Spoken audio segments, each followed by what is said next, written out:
অত্যন্ত শ্রেষ্ঠ একটা কথা আছে, যদি একটা দরজা বন্ধ হয় তাহলে ঈশ্বর নিজে আমাদের জন্য আরেকটা দরজা খুলে দেন। কিন্তু কিছু মানুষ আছেন যারা এটা ভাবেন যে আমার সাথে তো এরকম হলোই না, আমাদের জন্য তো কোনো নতুন দরজা খুললো না, কোনো নতুন পথ আমরা খুঁজে পেলাম না। সেই বিষয়ে আমরা চিন্তা করি, দুঃখ পাই যে এরকম কেন হলো। কখনো কখনো নতুন দরজা উন্মুক্ত হয়, কিন্তু পুরনো যে বন্ধ দরজা আছে তার সামনেই আমরা দুঃখী হয়ে বসে থাকি, আর এমন ভাবে বসে থাকি যে নতুন দরজার দিকে আমাদের চোখই যায় না।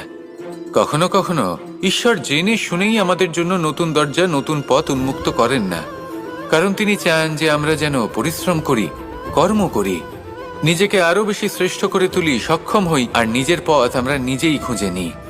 কখনো কখনো এমনও হয় যে ঈশ্বর চান যে আমরা যেন সেই পথে চলতে শুরু করে দিই। ভবিষ্যতে গিয়ে ঈশ্বর আমাদের সবকিছুই প্রদান করেন।